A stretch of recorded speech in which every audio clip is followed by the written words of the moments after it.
Shalom, selamat pagi Bapak Ibu Saudara-saudari yang dikasihi Tuhan. Semoga kita semuanya di dalam keadaan sehat, penuh sukacita dan damai sejahtera daripada Tuhan. Sebelum kita mendengarkan firman Tuhan, marilah kita berdoa. Kasih karunia dan damai sejahtera dari Allah Bapa dan dari anaknya Tuhan Yesus Kristus kiranya menyertai saudara sekalian. Amin. Firman Tuhan yang menyapa kita pada hari ini tertulis di dalam kitab Ibrani pasal 4 ayat 16, demikianlah bunyinya. Sebab itu marilah kita dengan penuh keberanian menghampiri tahta kasih karunia, supaya kita menerima rahmat dan menemukan kasih karunia untuk mendapat pertolongan kita pada waktunya. Demikianlah firman Tuhan.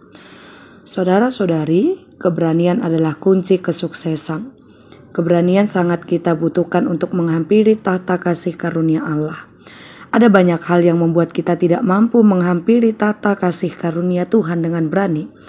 Mungkin kita ragu bahwa Tuhan mau menolong kita, atau kita merasa tidak pantas untuk menghampiri tahta kasih karunia Tuhan. Hanya mereka yang mempunyai keberanian saja yang akan mendapatkan lebih banyak kasih karunia. Semakin mereka berani mendekati tahta kasih karunia, semakin banyak anugerah Allah yang akan mengalir dalam kehidupan mereka. Semakin mereka takut dan melihat diri mereka tidak seperti Allah melihat mereka, maka semakin sedikit mereka menikmati apa yang ada di tahta kasih karunia. Keberanian adalah lawan dari ketakutan. Mari kita lihat sejenak bagaimana kisah Yosua ketika 5 raja orang Amori menggempurnya saat bangsa Israel sedang berdiam di daerah Gibeon. Pasukan yang mereka hadapi saat itu sangat mengenal area pertempuran dan jumlahnya pun lebih banyak dari tentara Israel. Namun dengan berani Yosua memimpin barisannya maju untuk berperang. Ia percaya bahwa Tuhan menyertai mereka dan sesuai dengan janjinya, Dia akan menyerahkan para musuhnya ke dalam tangannya. Tuhan pun mengirim roh kebingungan dan menurunkan hujan batu untuk meluluh lantahkan pasukan Amori. Setelah itu Yosua bahkan meminta agar matahari dan bulan berhenti.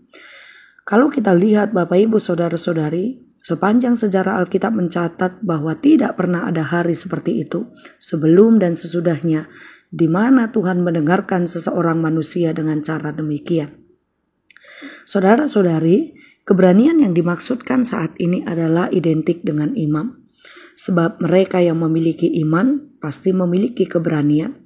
Kita bisa melihat dalam keseluruhan pasal 11 dari kitab Ibrani ini, bagaimana para pahlawan-pahlawan iman menghadapi situasi sulit dan mustahil untuk diselesaikan. Tetapi dengan iman mereka bisa menghadapi dan menang.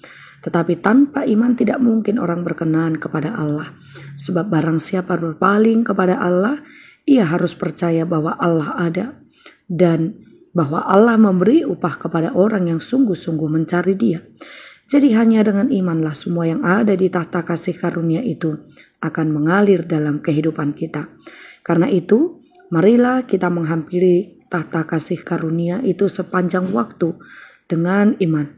Sebab di sana telah duduk Imam Besar Agung yang siap untuk membela kita, yang siap menerima kita dengan penuh sukacita, dengan penuh kasih karunia yang daripada Tuhan.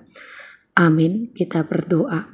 Terima kasih Tuhan atas sapaan firman-Mu pada saat ini. Kami telah diteguhkan oleh firman-Mu.